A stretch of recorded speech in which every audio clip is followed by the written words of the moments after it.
Hello everybody, my name is Andrew Hester and welcome to, well,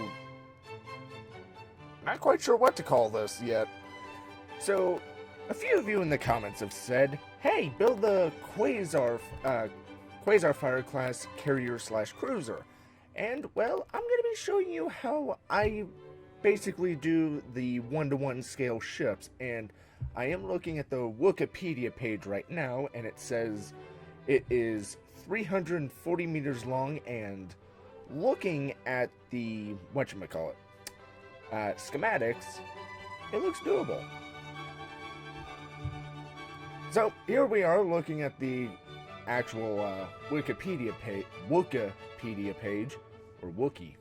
Wikipedia page. Who cares? Semantics. We'll rename it when I take over. Anyway, so as you can see right here, it is 340 meters long, and I apologize if you don't have a 1080p computer monitor, but it says 340. Now, the thing that I do for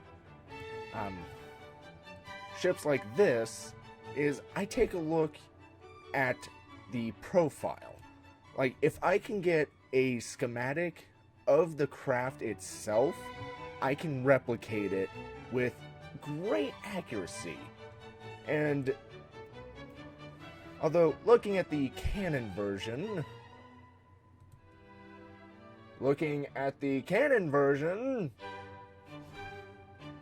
thank you.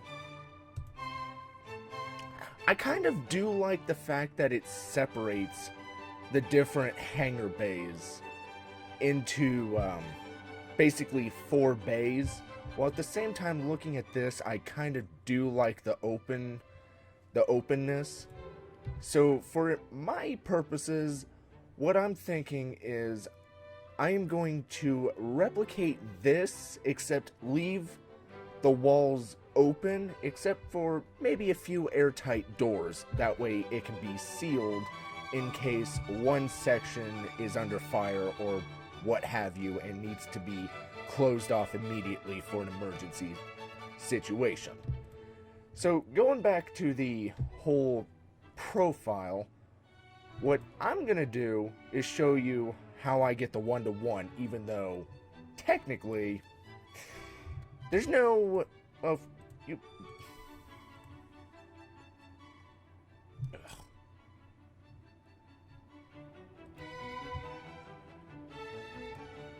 anyway. So even though it doesn't give me the description on its width and its height, I can calculate a rough estimate using something like paint. So we take the length, which is 340, and quickly open our... Come on. Stop giving me issues. Okay, so length, width, and height. Okay, I misspelled that. I tend to do that a lot. So we know the length is 340, and looking at the image, this is 1610 pixels. So we're going to enter that, and by a little simple math, we now know the height. Or the pixels needed for the length. Ugh. My English today is not very good. So with that, we know the height. So just simple do that.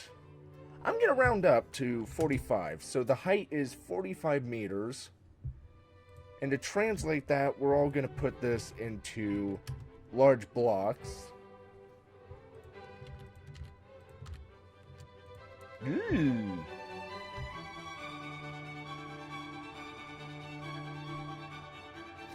This is going to be one of the smallest ships I've ever built. Well, that I'm actually going to finish. Oh, that's the height. Whoops. Anywho, so now that we got that, we can now calculate the width. And this is going to be slightly different because it's not 1-to-1. So we're gonna take this. It looks like...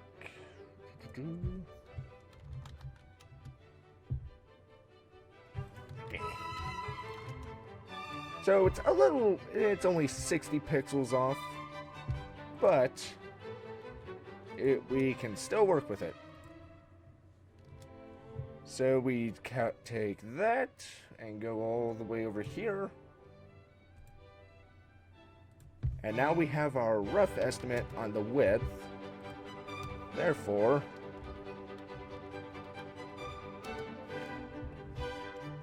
we're gonna round, well,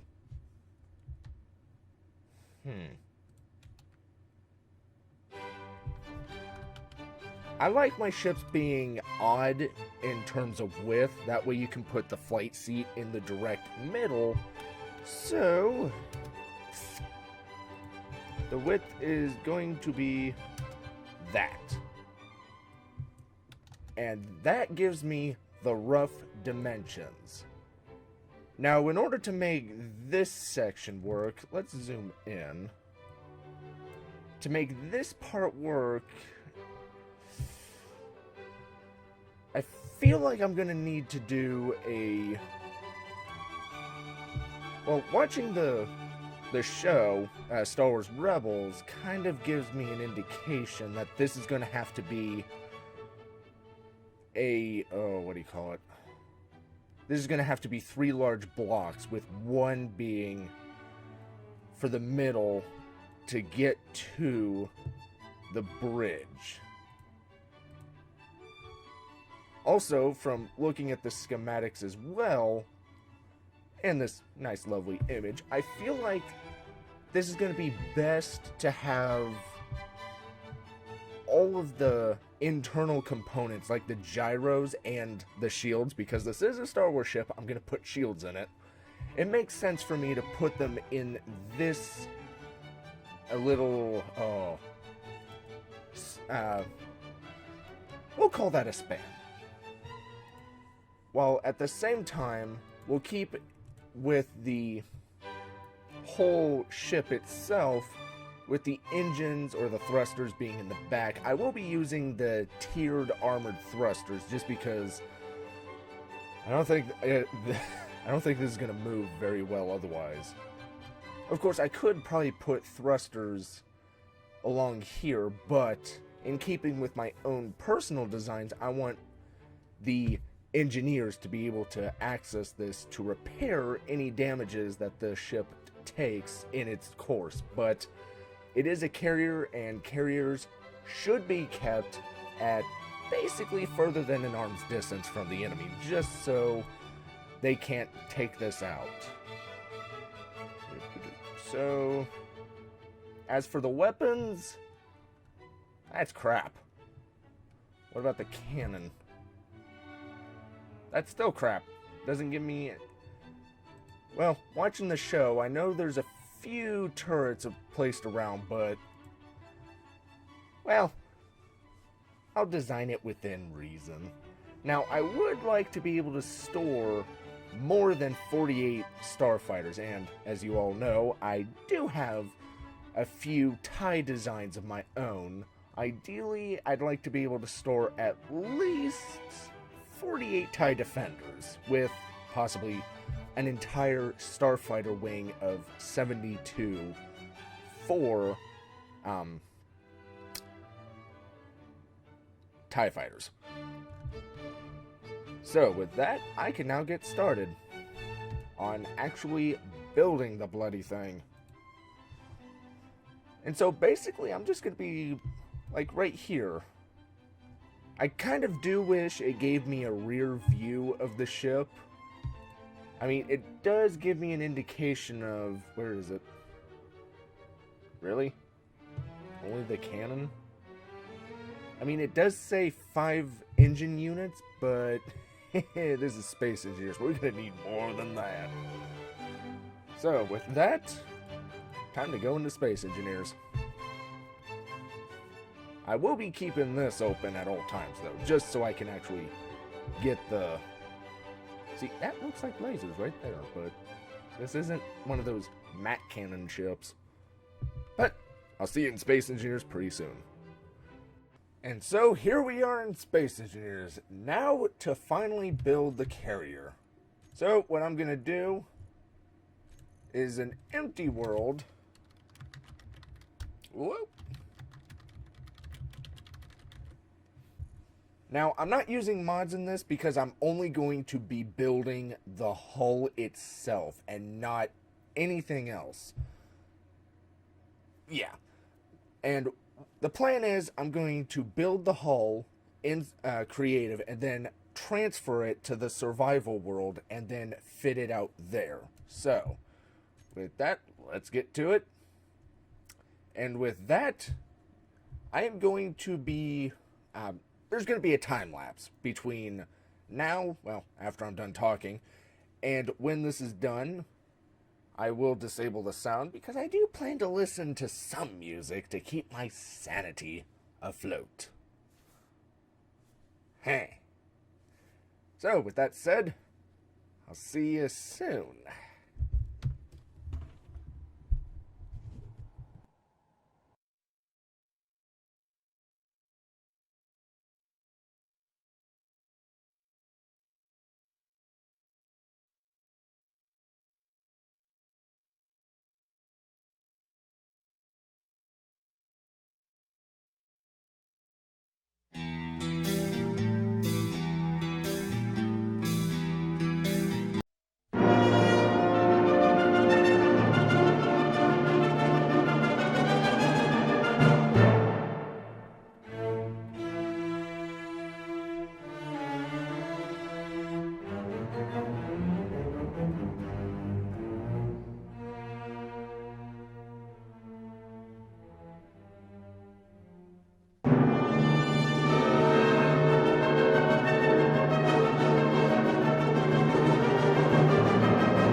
Okay, now we've reached a kind of an impasse because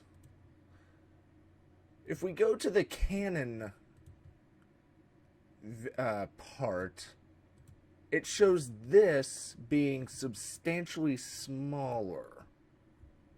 However, for the sake of making this look good, I'm gonna do this version. So, back to building.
Okay, so I know this.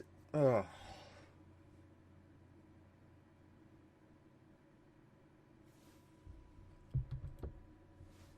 want to stay as canon as possible, and it looks. Excuse me. But it looks as if the upper part is at a 45-degree angle. And the only way to get that to work is if I lengthen the main hull. But then what if it's 250 meters?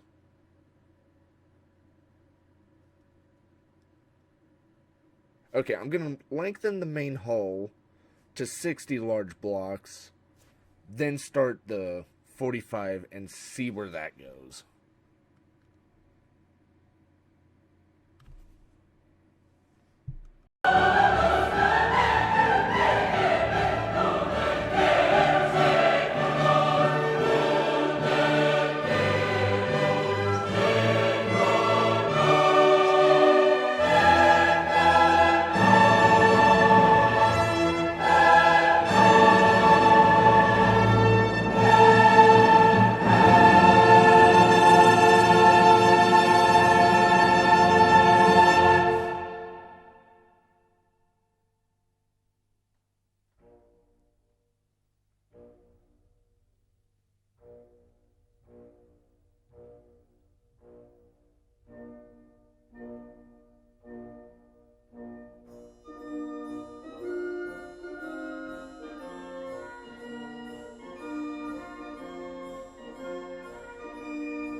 And here we have it. What took 3 hours is finally done. Now, I know she doesn't look like much, but... Oh, that's a detail I missed. Actually, no. Yep. Nah.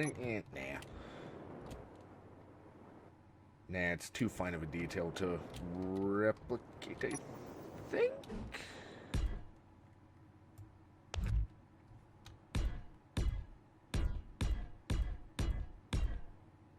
Oh, for fudge.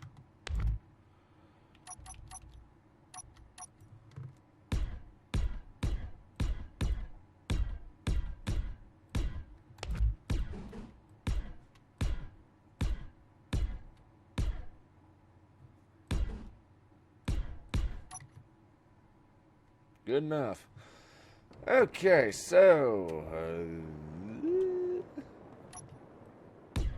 there.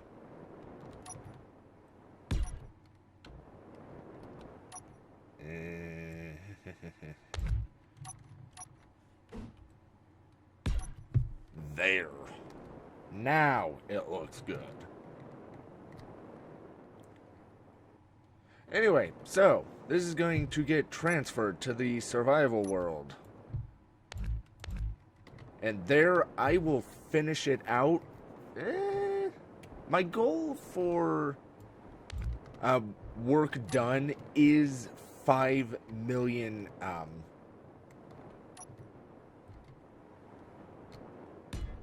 is 5 million kilograms. So it be it work on this or the mining ship.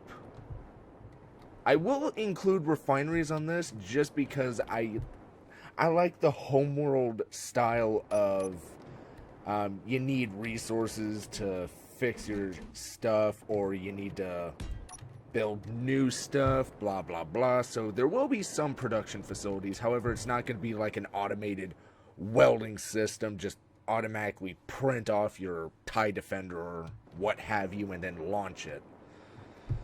So I need to lay down. I have a headache now from trying to work on this. It's been a great journey. Although the one thing that I am proud of is going to be this hallway to the bridge. Because this is going to be a nice detail. I will have rooms like, well, I'm going to have rooms in here. There's nowhere else to put them. But this, unshockingly, is going to be the bridge. However, I'm going to do that and replace that with this. Because I like my big panoramic views. Although I don't like the update with the glass having scratches on it. If there was a scratch on a spaceship, I would replace that pane immediately. Anyway, so that's going to do it from... Ooh, how am I going to do the downward thrust? I'll work on that in the meantime on the survival world. So, with that said, thank you all so much for watching. Hopefully you learned a little, or I answered some of your curiosity on how to do what I've been doing with the ties, basically using images, spreadsheets to calculate the whole length, width, blah blah blah, height. So, once again, thank you so much for watching. I hope you enjoyed this video, and I hope to see you in the next one. Bye-bye. Ugh.